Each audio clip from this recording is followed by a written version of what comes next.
Akademik Anatoliy Novoselsov Xazarskiy Kağanat kitabını yazdığı zaman Ərəb tarixçisi Əl-Kufinin Kitab Əl-Fütuh və Əl-Buldan ölkələrin fəthi kitabına istinadən deyir ki, Ərəb orduları ilə Qafqaz Albaniyasının orduları Dərbənd yaxınlığında Balancar, Sulak və Dərbənd ətrafında müharibə apardıkları zaman ərəblər tərəfindən bu müharibə Kadusiya adlanırdı. Kadusiya, millət sanır ki, bu Kadusiya bir şəhər adıdır, bir dövlət adıdır. Xeyr, ərəblər İslam adına apardıkları bütün müharibələrə Kadisiya adı veriblər. Müqəddəs həm də, o ərəbcədə o gedir Al-Hurub Əl-Müqəddəsə. Müqəddəs hərb anlamında, müqəddəs savaş halında güya kişilər başqalarının torpağını işğal etməyə özlərinə müqəddəs bir iş sayıblar. Gəlib soyub, soğana çevirib, talayıb, burada zəif, gücsüz insanları Ərəbistana aparıb kölə niyyətində satırdılar. Özlərinə cariyə edirdilər, xidmətçi edirdilər filan. Ona ərəblər Kadisiya adı verirdi. Sanmayın ki, Kadusiya adlı bir dövlət olub, yox. Yəni, bu kitabda o Türk ordusuna qarşı savaşı, bunu Əl-Kufi həmin o kitabında deyir və o sərkərdələrdən birisinin adı Rüstəm Əl-Azər olub. Bu Rüstəm Əl-Azəri də, yəni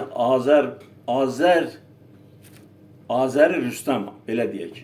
Bu sərkərdənin adı Azər Rüstəm və bu adı ona ərəblər veriblər.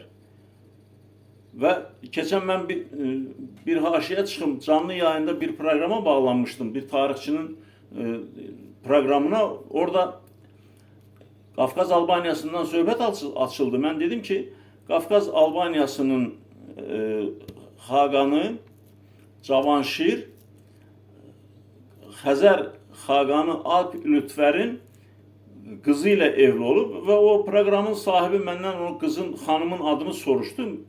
Mən əvvəl elə bildim ki, xanımın adı yazılıb, yəni Alp Lütfərin qızının adı yazılıb. Gəldim, indi kitaba baxdım, 85-ci səhifə. 85-ci səhifədə mənim o söylədiyim hadisə var. O hadisə də yenə Əl-Kufinin həmin o kitabına istinad edir. Kitab Əl-Fütuh və Əl-Buldan və 1866-cı ildəki səhifə 204.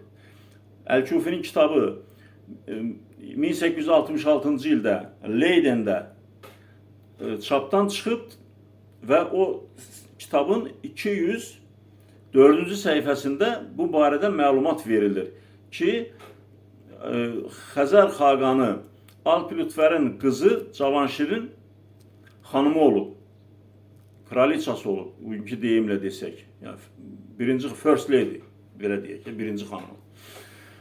Və Cavanşir Ərəb ordularına qarşı savaşı və Ərəb ordularının başında sərkərdə, az əvvəl dedim, Rüstəm Əl-Azər adlı bir sərkərdə olub, ordunun şimal qolunun sərkərdəsi və bu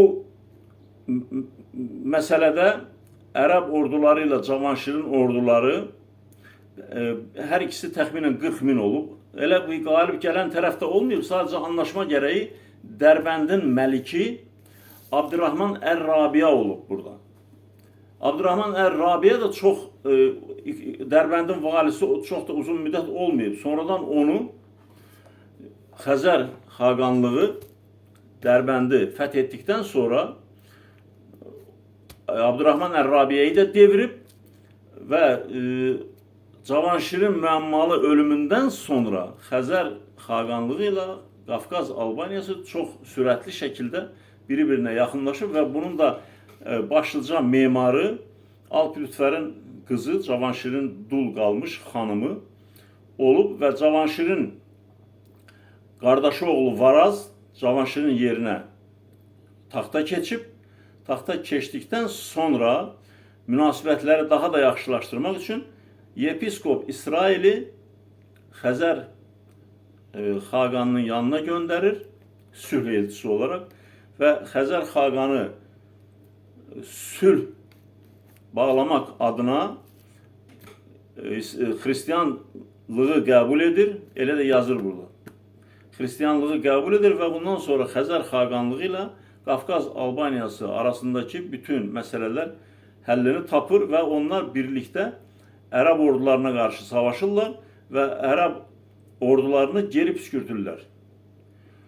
Bugün bir də onu deyim, bu müharibələr, ərəblərlə türklər arasındakı müharibə Balancar, Sulak və Dərbənd ətrafında gedib. Burada indi çox adam deyir ki, o vaxtı ərəblər Sasanilərlə savaşıb, bilməm neyini filan. Sasanilərin iqtidar dövrü düşür 227-dən bilməm 400-cəyə qədər. Onlar da bugünkü İran ərazisində olub. Onların Qafqazla uzaqdan yaxından əlaqəsi yoxdur. Qadisiyə savaşları Ərəblərin ayaq bastığı bütün torpaqlarda gedib, ona müqəddəs savaş mənasında Qadisiyə deyiblər. Bəzi tarixçilər bilir ki, bu Qadisiyə bir şəhər adıdır, yaxud da nə bilim bir ölkə adıdır, ya da bir xalqın adıdır, Qaddusilər. Qaddusinin xalqla filanla bir əlaqəsi yoxdur. Bunu bu başdan sizə deyim, kimsə özünü aldatmasın. Və Balancar, Sulak və Dərbənd ətrafında ki, Əl-Məsudinin və Təbərinin söylədiyinə görə o meydan müharibələrində Ərəb orduları türklərlə savaşıblar. Orada konkret başqa bir millətin adı çəkilmir və türklərlə savaş olaraq keçir. Şeyi də belə gedir, türklərlə və Harb-əl-Ətrak, Harb-əl-Ətrak gedir, türklərlə müharibə, Harb-əl-Ətrak. Bugün söyləmək istədiklərim bu qədər. Allah'a ısmarladık.